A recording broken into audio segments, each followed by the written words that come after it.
कर्मण्येवाधिकारस्ते मा फलेषु कदाचन मा कर्मफलहेतुर्भो मा ते संगोऽस्त्ववितम्।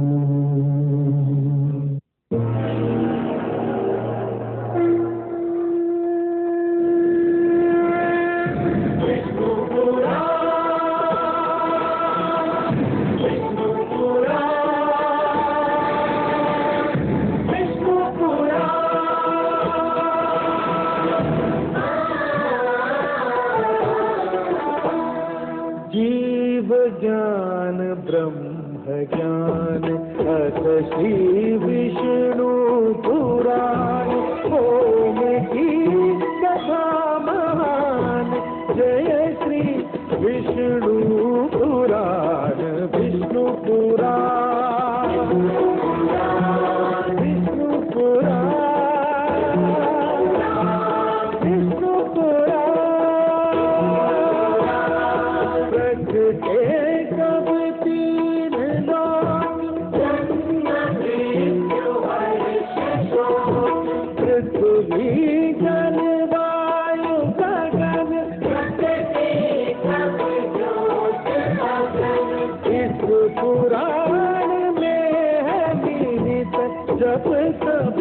और योग ध्यान विष्णु पुराण विष्णु पुराण विष्णु पुराण। मैं माँ हूँ, धरती माँ। जब दानवता सिर उठाती है, मानवता करहा उठती है। दानवता और मानवता का ये संघर्ष बहुत पुराना है। इस संघर्ष का परिणाम सबको मालूम है, लेकिन जब तक ये कथा अपने अंत तक नहीं पहुंचती, मानवता को अपार दुख और पीड़ा से जूझना पड़ता है। जब रावण ने यज्ञ रुकवाने के लिए गण अथवा रक्त जैसी भयानक शर्त रखी, तो मैं कांप उठी। ये तो बर्बरता की हद है, किंतु शायद यही अत्याचार तो एक ऐसी कथा को जन्म देने वाला है जिसे संसार कभी भूल ही नहीं पाएगा, जो मानव इतिहास के एक सुनहरे युग की कथा सिद्ध होगी।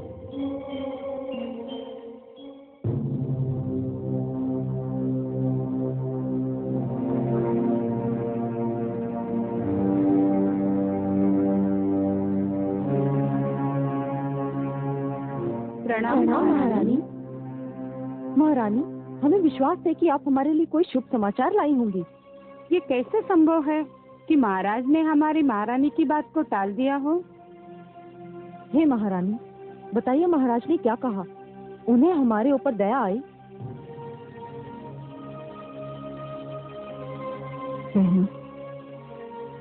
मुझे बहुत दुख है कि आपको सुनाने के लिए मेरे पास कोई भी सुखद समाचार नहीं है। मेरी झोली में आपको देने के लिए कुछ भी नहीं है। आप तो महारानी हैं, आप भी हमें न्याय नहीं दिला सकी। मुझे दुख है, मैं महारानी होकर भी आप ही की तरह विवश रहती हूँ। आज मुझे ज्ञात हुआ कि स्त्री महारानी होकर भी केवल स्त्री होती है जिसकी याचना को ठुकराया जा सकता है। मुझे क्षमा कर देना, मैं आप लोगों के लिए कुछ नहीं कर सकी, कुछ भी नहीं।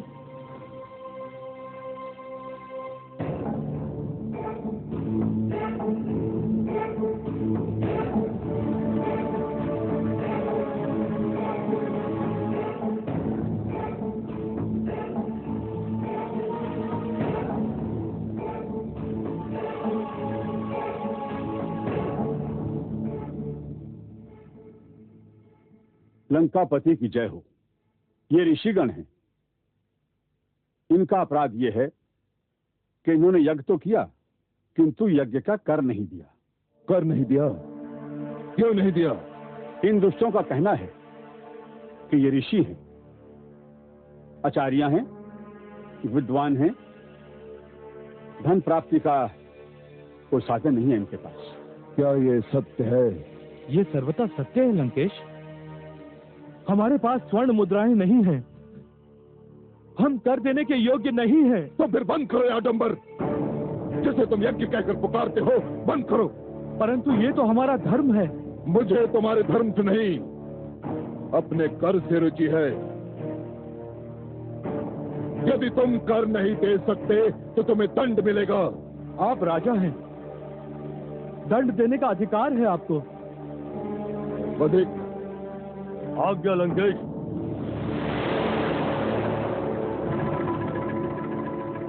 इनके शरीर से 4-4 चषक रक्त निकाल लिया जाए।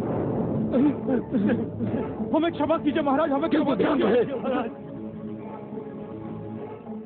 हम इन्हें मृत्यु दंड नहीं दे रहे हैं, इसलिए इनके शरीर से रक्त इस प्रकार निकाला जाए कि ये जीवित भी रहें और जीवन को अभिशाप भी समझें। क्षमा महाराज, ले जाओ इन्हें मेरे सामने से। महाराज, क्षमा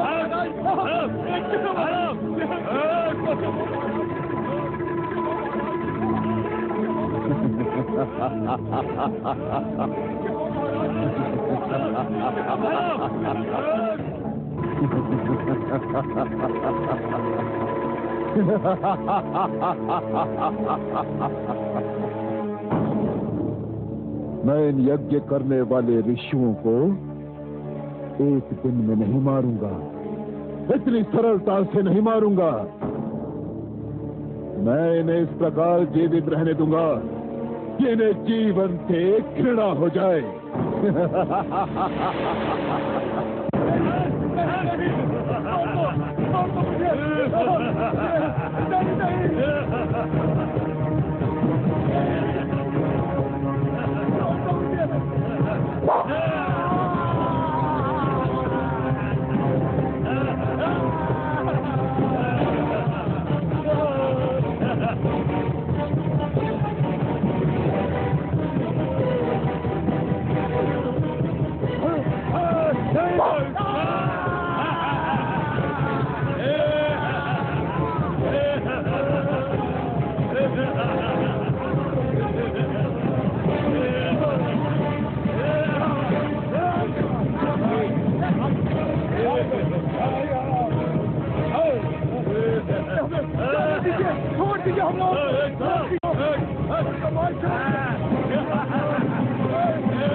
कमल नयन, ये तो घोर अन्याय हो रहा है। ये तो पशुता है, ये निर्ममता असहनीय है। जानता हूँ महादेवी, जानता हूँ, परंतु आप भी ये जान लीजिए महादेवी कि रावण के पतन की कहानी इसी रक्त से लिखी जाएगी। हे महादेवी, हर युग में ये होता रहा है और ऐसा ही होता रहेगा। अत्याचार रक्त की नदियां तो अवश्य बहाता है, किंतु अंत में उन्हीं नदियों में डूब जाता है। परंतु हे कमल नयन, अभी तो ऐसा लग रहा है मानो इन निर्दोषों का रक्त व्यर्थ जा रहा है। वही महादेवी, निर्दोषों, निर्बलों और दुखियों का रक्त कभी व्यर्थ नहीं जाता। महादेवी, जिस प्रकार अंधियारी रात्रि सूर्य की एक किरण का भी सामना नहीं कर पाती, उसी प्रकार अत्याचार क्रांति की पहली चिंगारी को भी सहन नहीं कर पाता। दुखियारी मंदोदरी कितनी भली नारी, कितना दुष्ट के चंगुल में फंस गई। महादेवी, कमल तो सदैव कीट में ही खिलता है ना, और मंदोदरी को इस क्रांति में एक बहुत महत्वपूर्ण भूमिका निभानी है। महादेवी, जिस क्रांति में नारी की भूमिका ना हो, वो क्रांति कभी सफल नहीं हो सकती। फिर वो क्रांति चाहे घर के भीतर हो या घर के बाहर।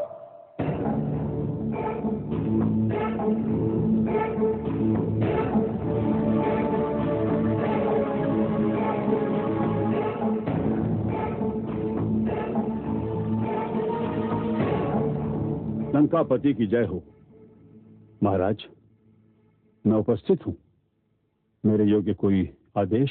मैं ये जानना चाहता हूं कि ऋषियों पर लगाए गए यज्ञ कर से हमारे कोष में कितना धन एकत्र हुआ। आप मौन क्यों हैं महामंत्री जी? उत्तर क्यों नहीं देते? उत्तर क्यों नहीं देते आप? क्योंकि मुझे पूर्ण विश्वास है कि मेरे उत्तर से आप तनिक भी पसंद नहीं होंगे। क्यों? सत्य तो ये है महाराज कि यज्ञ कर से राजकोष में एक फूटी कौड़ी भी नहीं आई। क्या? ये कैसे संभव है? इतने कड़े दंड के भय ने भी ऋषियों को भयभीत नहीं किया? ये कैसे संभव है महामंत्री जी?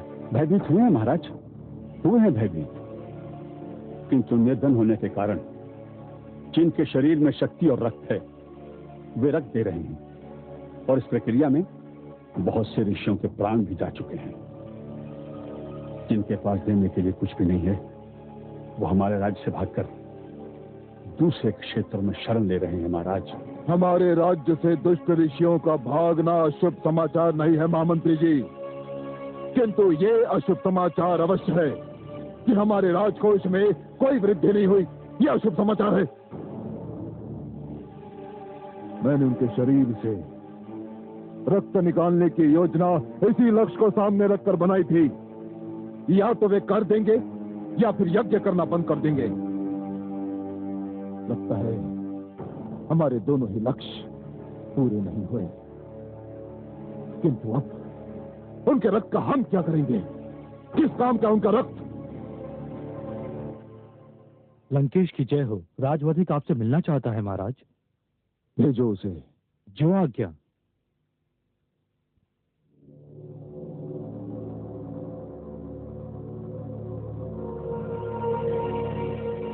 महान सम्राट रावण की जय हो। मेरे पास आने का कारण बताओ। महाराज, ऋषियों के शरीर से निकाला हुआ रक्त इतनी बड़ी मात्रा में एकत्र हो गया है कि समस्त वातावरण के दूषित हो जाने का भय है। राजवैद्य ने चेतावनी दी है कि रक्त राज्य सीमाओं से बाहर न निकाला गया तो सारे राज्य में महामारी फैल जाने का भय है महाराज।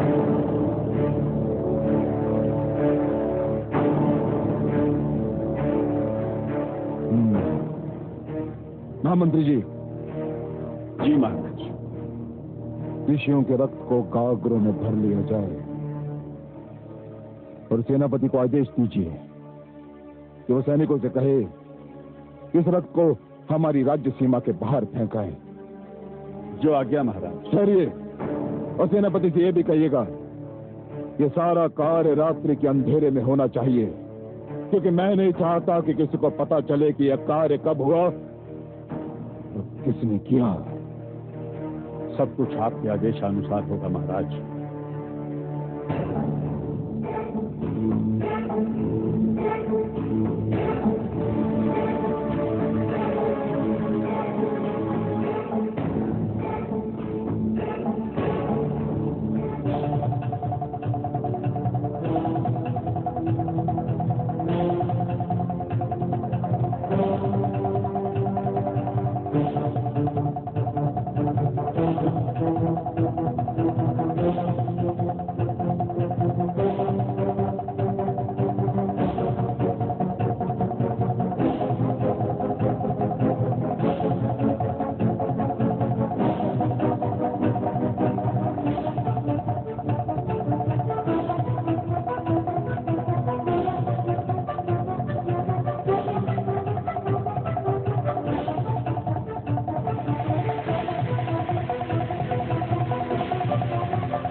रक्त है। ये रक्त कहाँ से आया? आकाश से। आकाश से? चलिए गुरुदेव विश्वामित्र को इसकी सूचना दें। जानिए क्या रहस्य है। चलिए चलिए चलिए चलिए।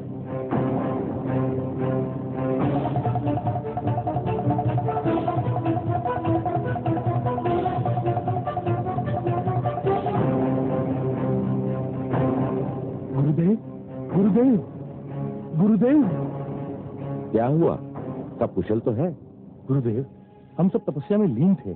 हमारे शरीर पर और आसपास की भूमि पर कुछ छींटे गिरे। हमने देखा तो वो रक्त की बूंदें थी गुरुदेव। क्या रक्त की बूंदें? चलिए देखते हैं। आइए गुरुदेव।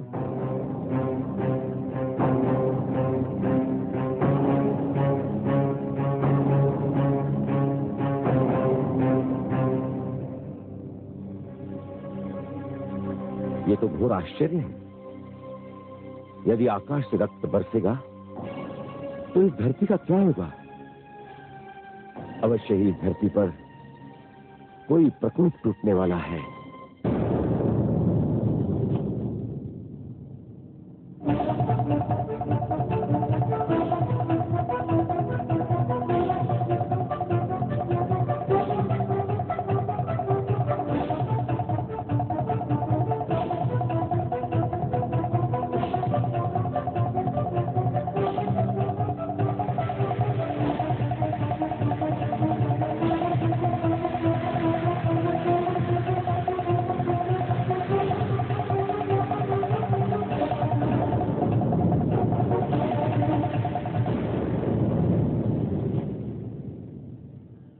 देखा कमल ने, दुष्टों ने सारा रक्त राजा जनक के खेत में फेंक दिया। राजा जनक के राज्य में भयंकर अकाल पड़ने वाला है महादेवी। क्यों कमल नयन? महादेवी, मिथिला की उपजाऊ भूमि बंजर बन जाएगी, क्योंकि जिस भूमि पर निर्दोषों का रक्त छिड़का जाता है वो भूमि कुछ भी उपजाने योग्य नहीं रहती। किंतु हे कमल नयन, ये तो घोर अन्याय है। अपराध कोई करे, दंड कोई भुगते। निर्दोषों का ये लहू रावण के अपराधों का फल है, और दंड भोगेंगे तो क्या वे राजा जनक और उनके किसान, जिनकी भूमि बंजर हो जाएगी? महादेवी, विधाता के हर कार्य के पीछे कोई ना कोई उद्देश्य अवश्य होता है। ये तो असंभव है कि रावण को उसके अपराधों का दंड ना मिले और राजा जनक के राज्य में अकाल का पड़ना, ये भी किसी नई कथा का आरंभ सिद्ध होगा। कैसी कथा? अभी मैं इससे अधिक कुछ नहीं कह सकता महादेवी। हाँ, इतना अवश्य जानता हूं कि इस नई कथा की नायिका भी आप ही होंगी। मैं? कैसे? ये न पूछिए महादेवी। नहीं पूछूंगी। मैं जानती हूँ जिस कथा की नायिका मैं रहूंगी, उसके नायक तो आप ही होंगे, और जिस कथा के नायक आप होंगे वो कथा मेरे लिए संसार की सुंदरतम कथा होगी। वास्तव में वो कथा बहुत सुंदर होगी महादेवी। उस कथा का एक छोर राजा जनक के राज्य में और दूसरा छोर राजा दशरथ के आंगन में होगा। परंतु हे कमल नयन, जिन दो राजाओं के नाम आपने लिए वो दोनों तो संतानहीन हैं। महादेवी, उन दोनों की संतानहीनता ही तो इस कथा का रहस्य होगा।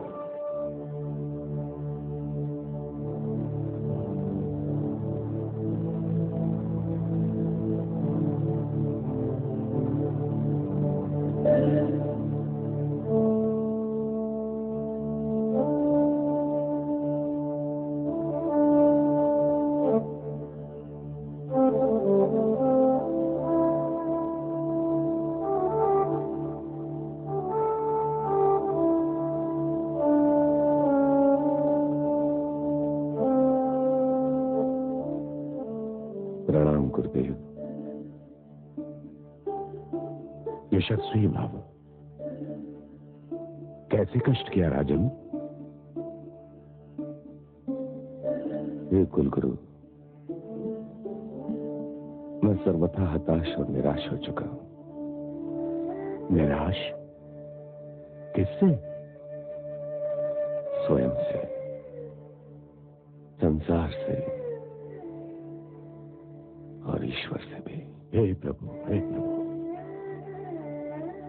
ये ईश्वर से निराश, ये तो पाप है राजन। उसके भेद कोई नहीं जानता। कैसे निराश ना हो गुरुदेव। पहले कौशल्या, फिर सुमित्रा और अब कैकेयी। 3 पत्नियों के होते हुए भी मेरे घर का आंगन सूना पड़ा है। राजन, संतानोत्पत्ति पत्नियों की संख्या पर निर्भर नहीं करते। इसके एक नहीं अनेक कारण होते हैं, और उनमें सबसे बड़ा कारण तो ईश्वर की इच्छा है। तो मैं ईश्वर को कैसे मनाऊं गुरुदेव? क्या प्रार्थना करूं?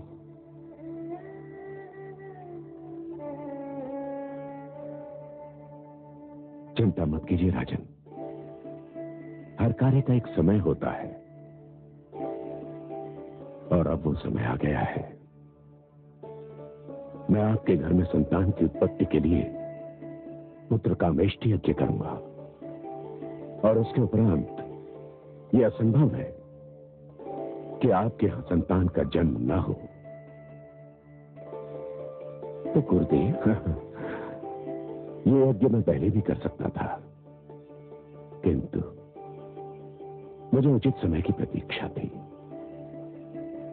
निश्चिंत होकर जाइए राजन, यज्ञ की तैयारी कीजिए। जो आज्ञा गुरुदेव। प्रणाम गुरुदेव। यशस्वी भाव।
क्या बात है?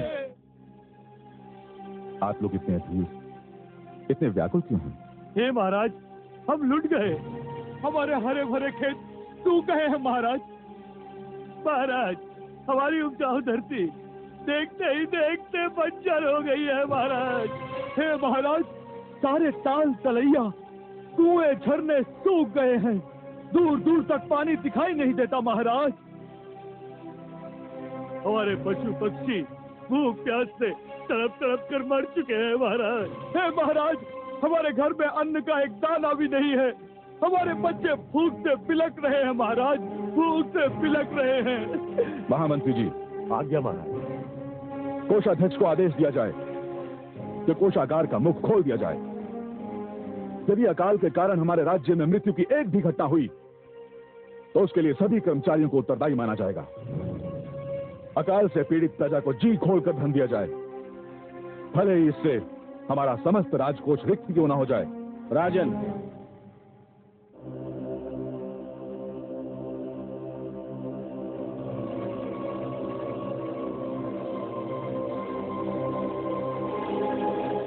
प्रणाम कुलगुरु। आयुष्मान भव। राजन, आपकी उदारता और प्रजा पालन की भावना सराहनीय है, पर उससे कोई लाभ नहीं होगा। क्यों गुरुदेव? क्योंकि यह प्रकृति का प्रकोप नहीं है, इसका कारण कुछ और ही है। आपका राजकोष वास्तव में रिक्त हो जाएगा, पर धरती की कोख हरी नहीं होगी। इसके लिए तो आपको कुछ और ही करना होगा। क्या करना होगा गुरुदेव? मैं अपनी पीड़ित प्रजा को इस अकाल से बचाने के लिए कुछ भी करने के लिए तैयार हूं। कृपया मुझे शीघ्र बताएं गुरुदेव कि मैं क्या करूं। इस विपदा को टालने के लिए साधारण किसान की भांति स्वयं आपको हल जोतना होगा। धरती की जुताई, बुआई और गुड़ाई करनी होगी। मुझे स्वीकार है गुरुदेव। मेरी तो प्रजा ही किसान है, और किसानों का राजा होकर भला मुझे स्वयं हल चलाने में क्या आपत्ति हो सकती है? संभव है इस अकाल का यही कारण हो कि मैंने किसानों का राजा होना तो स्वीकार कर लिया, परंतु अपनी प्रजा की भांति उसके साथ कभी हल नहीं चलाया, कभी खेती नहीं की। गुरुदेव, मैं अपनी प्रजा के कल्याण के लिए स्वयं हल चलाऊंगा। प्रजापालक महाराज जनक की जय। प्रजापालक महाराज जनक की जय। प्रजापालक महाराज जनक की जय। हे कमल नयन, मिथिला नरेश जनक ने कितना सुंदर और कितना अनुपम निर्णय लिया है। इस संकट की घड़ी में वो अपनी किसान प्रजा की भांति खेत में हल चलाएंगे। उनका ये निर्णय सुनकर मेरा हृदय प्रसन्नता से झूम उठा है। हे महादेवी, और आपको इतना प्रसन्न देखकर मुझे जो प्रसन्नता हो रही है उसका वर्णन मैं शब्दों में नहीं कर सकता। महादेवी, राजा वही है जो स्वयं को प्रजा के सुख दुख का भागीदार समझे। तो राजा ही क्या, जो स्वयं को प्रजा से दूर रखकर अपने राजभवन के ऐश्वर्य का बंदी हो जाए, स्वयं अपने सुखी संसार में इतना मग्न हो जाए कि उसे ये पता ही न हो कि प्रजा पर क्या बीत रही है, प्रजा कैसे जी रही है। हे महादेवी, जो राजा संकट की घड़ियों में प्रजा के कंधे से कंधा मिलाकर खड़ा नहीं हो सकता, वो राजा कहलाने योग्य ही नहीं है। और मुझे इसलिए और भी प्रसन्नता हो रही है कि जनक ने किसान के महत्व को पहचाना। यदि ईश्वर जन्मदाता है तो किसान अन्नदाता है। वो धरती को अपने लहू से सींचकर मानव को जीवित रहने का साधन प्रदान करता है। सर्वथा सत्य है महादेवी। किसान धरती पर ईश्वर का सहायक होता है, परंतु इससे भी बड़ा एक सत्य और है महादेवी कि एक राजा तो केवल अपनी प्रजा का पालक होता है, परंतु एक किसान सारी मानवता का पालक होता है। इसलिए हे महादेवी, राजा जनक का हल थामना उनका गौरव कम नहीं करता, बल्कि उसमें और भी वृद्धि करता है। हे कमल नयन, मेरे मन में राजा जनक के प्रति अपार स्नेह और आदर भाव का सागर उमड़ने लगा है। न जाने इसका क्या कारण है। महादेवी, कारण के बिना किसी रहस्य का अस्तित्व संभव ही नहीं है। जिस प्रकार बादल के बिना बरखा नहीं हो सकती, अग्नि के बिना धुआं नहीं हो सकता, उसी प्रकार कारण के बिना कोई रहस्य जन्म ही नहीं ले सकता महादेवी। हाँ, इतना अवश्य है कि रहस्य वही अति सुंदर होता है जिसका कारण तुरंत समझ में ना आए। हे जगदीश, हे श्रीहरि, आप तो कारणों के कारण हैं, रहस्यों के रहस्य। मैं बहुत व्याकुल हो उठी हूँ। आप ही बताइए ना, इस रहस्य का क्या कारण है? आप कथा प्रारंभ होने से पहले ही उसका अंत जानना चाहती हैं महादेवी। महादेवी, व्याकुल न हो, कारण अतिशीघ्र आपके समझ में आ जाएगा। आप तो बस जनक की मिथिला नगरी पर अपनी दृष्टि जमाए रखिए और मुझे ये देखने दीजिए कि दशरथ की अयोध्या नगरी में क्या हो रहा है।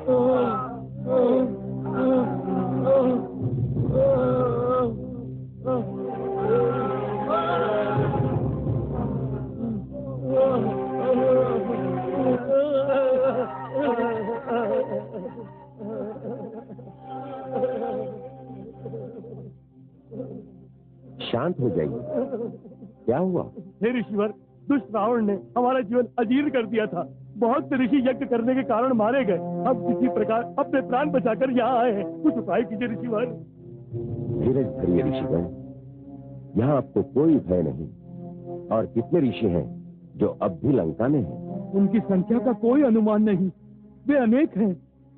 न जाने दुष्ट रावण उनमें से कितनों के प्राण लेगा। कोई उपाय कीजिए ऋषिवर, कोई उपाय कीजिए। उपाय?